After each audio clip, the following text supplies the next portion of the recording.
The thing is, I did not think one photo could end a marriage. One photo, 1 second, one small thing I told myself I deserved. I only wanted Malik to feel what I had been feeling for months. Unwanted, unseen, easy to replace. So I kissed a stranger in a club selfie and made sure my husband saw it. By the next evening, that same photo was sitting on a legal table between us. My name is Paloma Reyes. I am 34, and I work as a senior brand strategist for nightlife and hospitality brands. The thing is, I knew how to make people look wanted, expensive, alive, and impossible to ignore, so of course I thought I could do the same thing with myself. One photo was supposed to be a small thing. 1 second, one clean little reminder that I still had value. That is how I said it to myself later. Before that, there was Sunday coffee on our balcony. Malik always made mine with oat milk and cinnamon because I said once, years ago, that regular milk made coffee taste flat. He remembered things like that. Not loudly, not with speeches. He remembered the quiet facts and built a marriage out of them. He used to set the mug on the balcony rail, kiss the side of my head, and check the weather before he checked his own messages. I used to like that. Then, at some point, I started calling it boring. That morning, I was scrolling through old club photos while Malik sat across from me with his laptop open. The balcony still smelled like wet concrete from rain during the night, and the city below us was slow and grey. I stopped on a photo from 2 years earlier, before our wedding anniversary trip, when I wore a silver dress and strangers kept asking who I was with. Malik looked over and asked if I missed going out like that. He asked it softly. That was his way. He did not accuse me. He did not ask if I missed other men looking at me. He asked if I missed that version of myself. What I heard was different. I heard him asking why I could not be satisfied. The thing is, when someone grows up hearing that men leave when women become ordinary, ordinary starts to sound like a warning. My father left when I was 13 for a younger waitress from a restaurant near his office. My mother did not scream about it once and heal. She made it a weather system in our house. She said men always saw the new woman first and the loyal woman last. So when Malik closed his laptop and asked what had changed between us, I smiled like nothing had. I told him work was heavy. He nodded and said he had noticed I stayed on my phone more at night. I said he noticed phones but not me. After that, he took both mugs inside and rinsed them without answering. 2 mugs. 1 sink. 1 silence. That evening, Tessa texted me a flyer for a new club opening and said married women were still allowed to remember they were wanted. I stared at the message longer than I should have. The client launch party was at a rooftop bar with black tiles that stayed slick from spilled drinks. The air smelled like citrus peel, hot lights, and the fake smoke they used near the photo wall. This was my world, not Malik's. I knew where to stand, when to laugh, how to turn my face toward a camera without looking like I had planned it. The thing is, people think attention just happens to certain women. It does not. Attention is built. It is angled. It is invited and then denied, just enough to make people lean closer.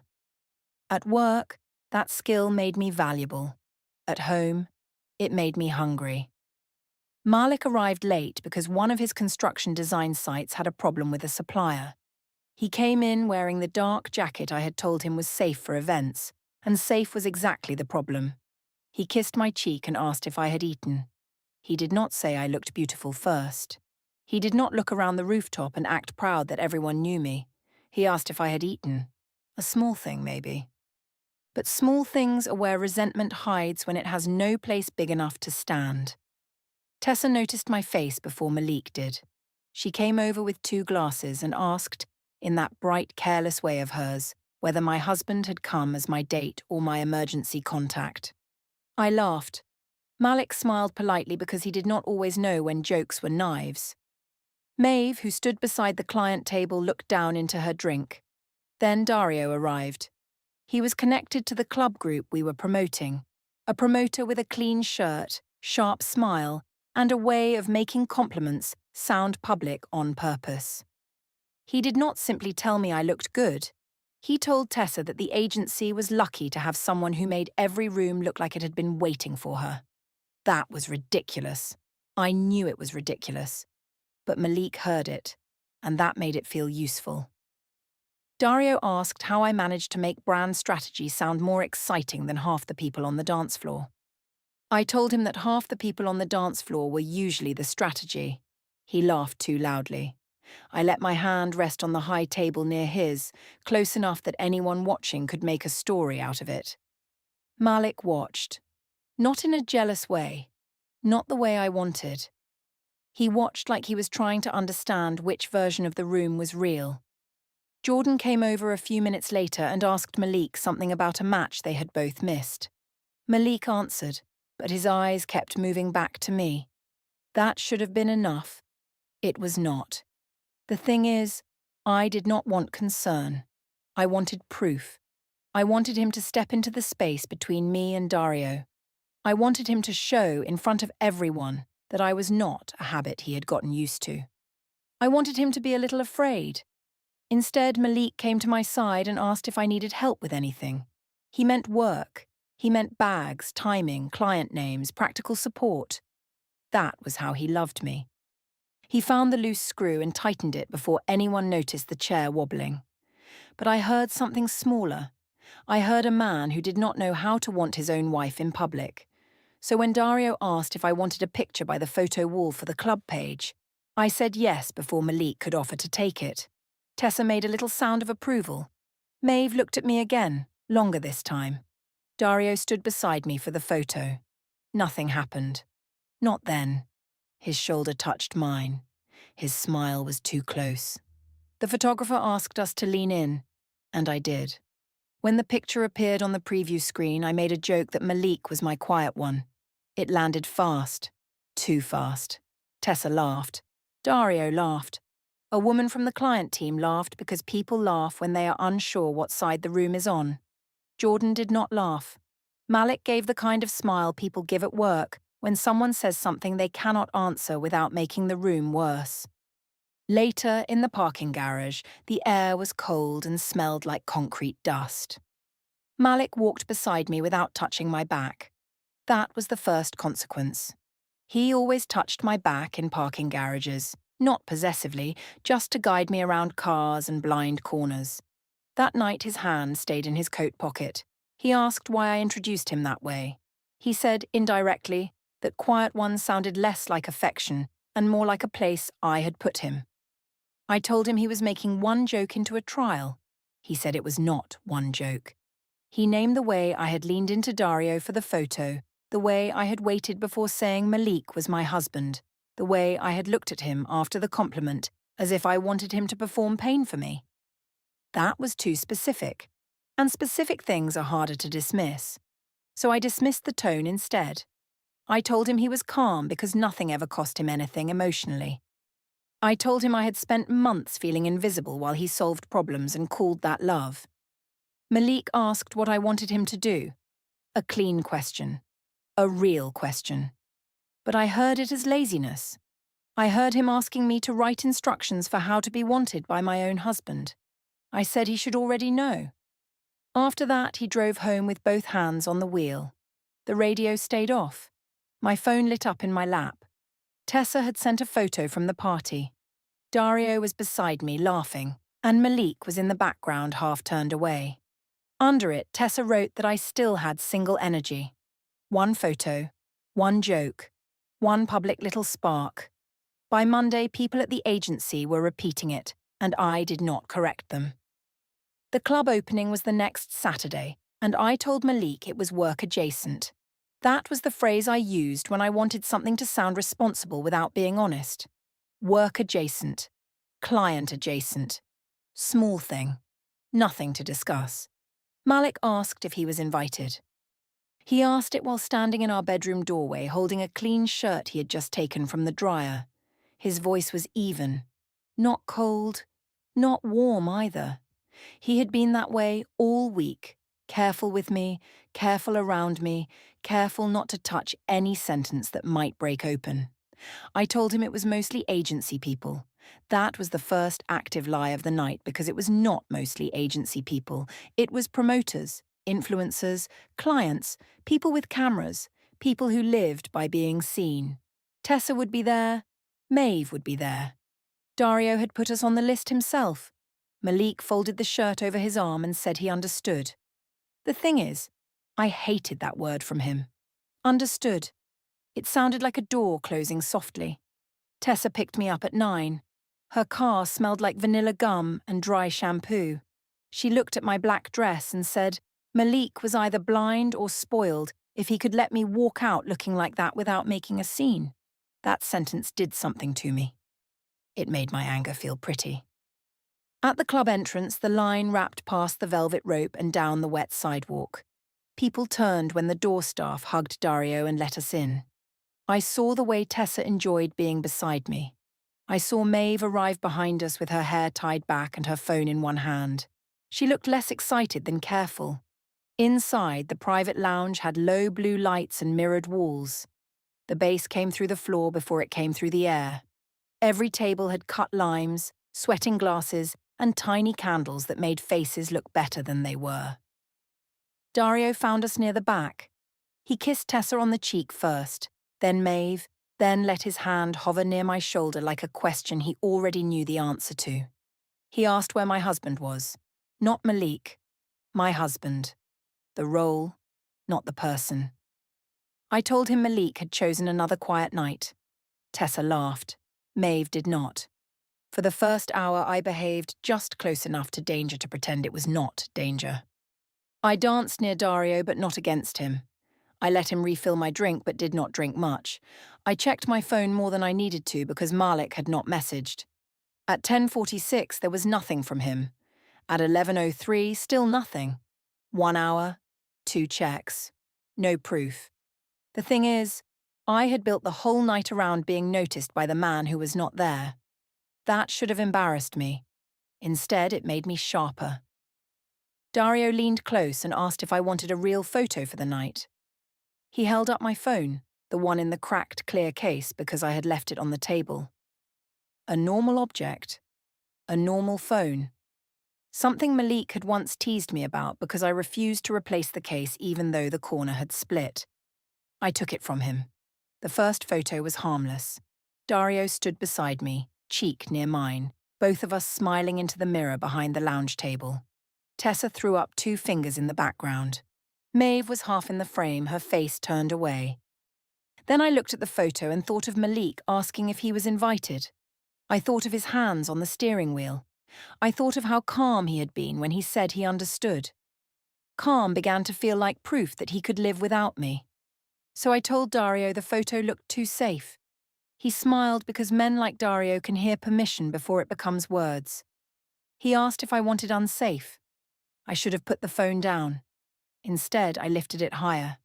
He moved closer. His hand touched my waist lightly, the way a person touches a door they are not sure is locked. Tessa said my name, half laughing, half warning. Maeve's eyes went to my ring. The music pushed against my ribs. The mirror caught the candlelight. I could smell lime, perfume, and the club's smoke machine. 1 photo. 1 second. 1 small thing I could explain later. Dario kissed me as the camera flashed. It was not long. It did not need to be. The photo did the work better than the kiss. My face turned toward him. His mouth on mine. My wedding ring visible because my hand held the phone. I stared at the screen. There were many ways to delete a picture. There were many ways to turn a mistake back into private shame. I did neither. Tessa laughed once, a quick, sharp sound, then stopped when she saw Maeve's face. Maeve had lowered her own phone. I had not known she was recording the table before that. Maybe she had started because Dario was joking. Maybe because she knew me well enough to know I would later sand the edges off the truth. I chose the clearest photo, not the softer one, not the one where the angle left doubt, the clearest one. I posted it to my close friend's story and left the location tag visible. That was the humiliation, though I did not call it that then. I called it honesty. I called it a mirror. I called it Malik, finally seeing what it felt like when your place could be taken by someone louder. The thing is, I wanted him to hurt in a way that proved he cared. Jordan saw it first, I learned later. He sent Malik a screenshot and asked if he was okay. That sentence went to my husband before anything went from me. Malik did not call. He did not send paragraphs. He sent one message asking if the photo was what I wanted him to see. I read it in the club bathroom under a strip of white light that made my lipstick look too dark. My cracked phone case pressed into my palm. For 3 breaths, I saw the photo the way he must have seen it. Not as strategy, not as pain, as his wife making his humiliation public enough that other people had to decide whether to look away. Then Tessa knocked on the bathroom door and asked if I was coming back out. I locked the screen. I told myself Malik finally felt something. When I stepped out, Maeve was standing near the sinks. She said indirectly that close friends' stories were never as close as people believed. Her voice was low. Not angry. Worse than angry. Careful. I told her not to make it dramatic. She put her phone in her bag. Tessa would not meet my eyes. Outside, the lounge looked the same, but the room had shifted. Dario was still smiling, but less directly at me. Tessa danced too hard. Maeve stood near the wall. People kept glancing at my hand, at my phone, at my face. Crowd heat has a sound. It is not loud. It is the tiny pause before people speak when you walk past. That night, I thought I had made my husband jealous. I had only made everyone a witness. The apartment was too neat the next morning. That was the first thing I had to deal with. Not Malik yelling, not doors slammed. The neatness. My shoes were lined by the entry wall. My coat was hung on the hook. A glass of water stood on my side of the bed. He had still taken care of the small things. The thing is, small things are cruel when you want a big fight. Malik was on the couch, still in his t-shirt from the night before. His wedding ring was on his finger. His phone rested in his hand, screen dark, as if he had fallen asleep waiting for a message he had already decided not to send. I stood there longer than I meant to. One couch, one ring, one closed hand. For a minute I did not move. His blanket had slipped to the floor. On the coffee table was the mug he used on Sundays, empty except for a thin brown line at the bottom. The room smelled like old coffee and rain through the balcony door. He looked less angry than tired, and tired was harder for me to use. I went to the kitchen and made noise with the cabinet so I would not have to stand in that quiet. Inez arrived an hour later with coffee because I had texted her the night before that Malik was being impossible. I had written it from the club bathroom after reading his message. At the time, impossible meant he had not reacted the way I wanted. By morning, the word looked different on the screen. Inez walked in, saw the couch, saw Malik's folded work shirt on the chair, and stopped smiling. She asked what happened. I told her it was a joke that had been taken out of context. She asked if the context was that I was married. I hated her for that, briefly. Not because it was cruel, because it was clean. Malik came out of the bathroom while she was still holding the coffee carrier. He thanked her for coming and took one cup. He did not kiss me good morning. He did not ask where I had gone after the club. He did not ask anything that would let me call him suspicious. Inez said she could leave if we needed to talk. I said there was nothing to talk about because one photo had become a public trial. I used the phrase small thing again. I heard myself use it, and still did not stop. Malik looked at me then. He told Inez he was not angry about one photo. He said, indirectly, that the photo only made visible what had been happening for months. He said I had been making him compete with strangers, jokes, old fears, and rooms he had not entered. That was the pattern. Not one incident. The accumulation. I said he was good at making himself sound patient. He did not answer that. Inez put the coffee carrier on the counter and said, Paloma, this does not look like a game anymore. She did not say it like a lecture. She said it like someone who loved me and was starting to dislike the shape of my love.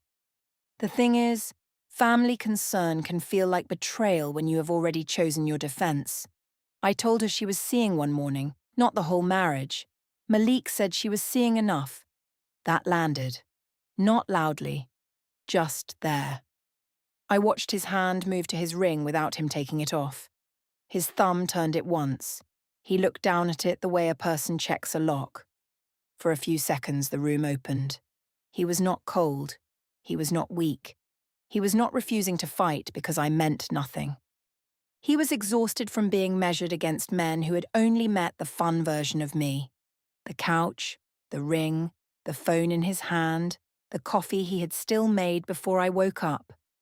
They arranged themselves into something I did not want to read. He had stayed in the apartment. He had stayed in the marriage. He had stayed beside a woman who kept asking him to prove he would stay. My phone was on the counter. I picked it up and opened a message to him, even though he was across the room. Typing felt safer than speaking. I wrote that I had gone too far. I wrote that I had wanted him to notice me. I wrote that I was sorry for making other people part of it. 3 lines. 1 draft. No witness. Then I looked at him again, quiet in his own home, and the old voice returned. If he cared, he would fight harder. If he wanted me, he would not look so tired. If he loved me loudly enough, I would not have needed to make noise. I deleted the draft. I set the phone face down. Malik saw the movement. He did not ask what I had written. That was another consequence. The old Malik would have asked. This Malik let the silence keep what it knew. After Inez left, the apartment became practical. Malik washed his mug. He folded the couch blanket. He went into his home office and closed the door halfway, not fully. I could hear paper moving, the soft tap of keys, the printer starting once and stopping. I told myself he was being dramatic. I told myself men who loved through spreadsheets would always turn pain into folders. That afternoon, Maeve texted me to ask if I was okay. Not if Malik was okay.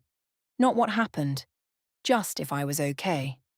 I answered that everyone was making the night uglier than it was. She did not reply for 6 hours.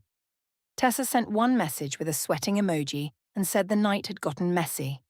Messy was her word for things she did not want to be responsible for. By evening, Jordan had left the group chat. No announcement, no speech. His name simply disappeared from the member list. I told myself he was Malik's friend first. At 10, I walked past Malik's office and saw the framed photo from our balcony on his desk. It was the one from our 2nd anniversary, the one where I held a mug and he looked at me instead of the camera. He picked it up, wiped dust from the glass with his sleeve, and placed it face down beside his keyboard. He did it gently. That was the part I could not use. 3 days later, I met Maeve at a coffee shop near the apartment because I still believed narratives could be corrected if you got to people early enough. The place smelled like burnt espresso and warm sugar. We sat by the window at a small round table that wobbled when I touched it. Maeve arrived on time, which almost made me angry. Late would have given me something to judge. On time meant she had chosen to come and still might not choose me. The thing is, I knew how stories spread. I built campaigns for a living. One bad angle, one wrong caption, one person with a quiet face saying the wrong thing in the right room, and a whole version of you could harden before you touched it. So I started carefully. I told Maeve that people were acting like I had planned to hurt Malik. I said the kiss looked worse than it was. I said Dario was nobody. I said the night had been about months of feeling unwanted, not about one man in a club. Maeve stirred her coffee without drinking it. She said, indirectly, that I had chosen the photo where no one could mistake what was happening. That was too close to the truth, so I moved to the truth I could use. I told her Malik had stopped making me feel like a woman and had only treated me like a responsibility. I said he fixed things, paid things, planned things, but had stopped speaking love in any language I could hear. Maeve did not argue. That is the part people miss. I was right about that. Malik had become quiet in a way that hurt. He did think loyalty could speak for him, He did believe that showing up, solving problems, and staying should have been enough. He had missed the award dinner 6 months earlier and sent flowers like flowers could sit in his chair.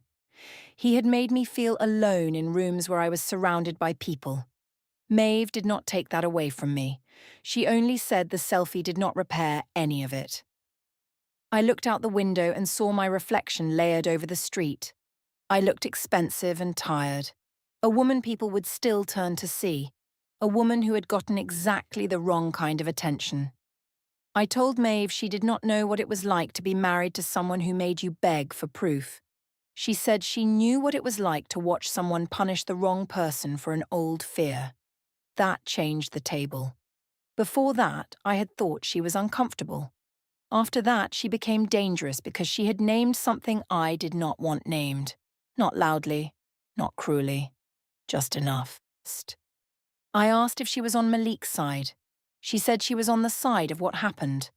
I laughed once and told her that was what people said when they wanted credit for betrayal. She stood to leave. That was a consequence. Maeve used to stay until the last cup, even after bad conversations. That day, she zipped her coat before I had finished speaking.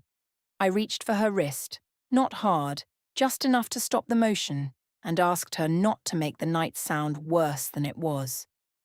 She looked at my hand until I let go. Then she said, indirectly, that I had made it look exactly how I wanted it to look. After she left, I sat there with my coffee cooling. My phone was beside the cup, the cracked case catching crumbs from the table. I opened Tessa's chat. I sent one message asking if she had talked to anyone from the club. No answer. I sent another asking why Maeve was acting strange. No answer. I sent a third that only said I needed her. Tessa left all three unread while posting brunch stories with women from another agency, smiling under a pink neon sign. One message, two messages, three unread. A small thing on the screen, a large empty space in the room. That evening, Malik asked me to sit with him in the living room. Not the bedroom, not the balcony. The living room, where there was space between chairs and no memory soft enough to help me. He had placed his phone on the coffee table, screen down. Beside it was his wedding ring, still on his hand then, not removed, but his thumb kept touching it. He said, indirectly, that he needed one plain answer from me. No history, no loneliness, no Dario being nobody, no speech about what he had failed to give. He asked if I had posted the photo because I wanted him to feel replaceable. That was his final clean offer. He gave me a door. I saw it. I will not pretend I did not. I could have said yes. I could have said I wanted you to feel how I felt. I could have said I was scared you had already left emotionally, so I tried to leave first in public. The words were there, lined up and ugly. The thing is, plain truth makes you smaller before it makes you free. I chose size.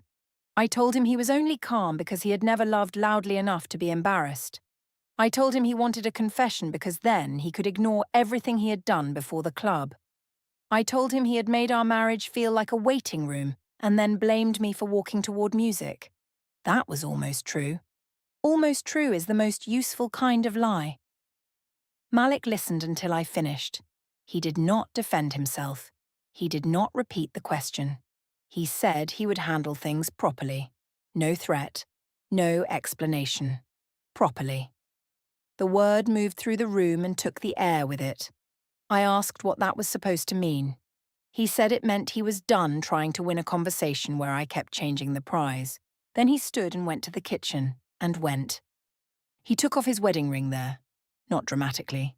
Not in front of my face. He placed it beside the coffee machine, exactly where he used to leave my Sunday mug. Metal against stone. A small sound. A decision with no speech wrapped around it. I told myself he wanted me to chase him, so I did not move. Later, Dario messaged once. He said the photo was causing weird attention and asked me not to tag him in anything else. He did not ask if I was okay. He did not ask about Malik. He did not even pretend the kiss had meant more than a risk to his own name. I answered that he was overreacting. He did not reply. The apartment became logistical after that. Malik slept on the couch without calling it temporary. He made lists in his office. He took calls on the balcony with the door closed. He answered direct questions with direct answers and left the rest untouched. I became louder. I cleaned angrily. I played music while making dinner for one.